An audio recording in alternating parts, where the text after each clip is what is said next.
एक ही बात बोलना चाहता हूँ, सख्तियाँ सहने के लिए पत्थर का जिगर पैदा करो। नागमरपल्ली साहब और जेडीएस के खातिर कट सके सर पैदा करो। जेडीएस का सरकार बनेगा। जय हिंद, जय जेडीएस।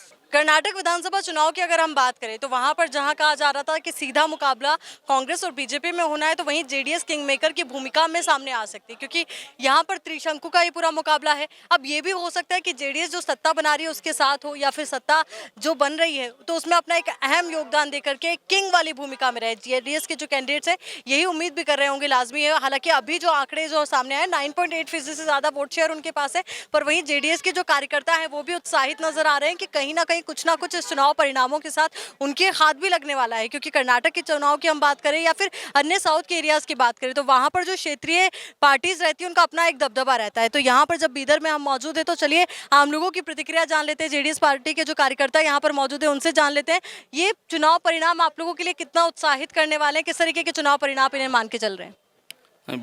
बीदर नॉर्थ से तो सूर्यकांत साहब है। अभी थोड़ा सा पीछे हो गए हैं वो। अभी पीछे है।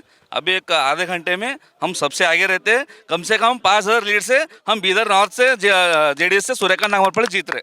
यानी कि आपका कहना है कि बीदर की जनता ने इस बार चुन लिया कि परिवर्तन होना है। 100% होना है। 15 साल से उन्हीं ठेका बैठ रहे हैं। इस टाइम क्या है बोले तो सूर्यकांत नागमरपल्ली जीत रहे। कम से कम 5,000 लीड से हम बीदर में सूर्यकांत नागमरपल्ली जीत रहे बोल के हम डेफिनेट कॉन्फिडेंस से बोल सकते हैं हम। देखिए इस बार जो कहा गया कि पूरा मुकाबला ट्रायंगल वाला रहने वाला है, तो जेडीएस हो सकता है किंग मेकर की भूमिका में बने और उसके बाद किंग खुद ही बन जाए। 100% किंग मेकर जेडीएस से जेडीएस से मिलकर सरकार करना पड़ता है। इधर बीदर तो सूर्यकांत नागमरपल्ली 100% जीत रहे हैं।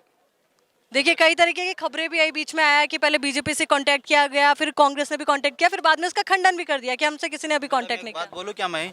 ये बीजेपी और कांग्रेस पूरा धोखेबाज पार्टी है।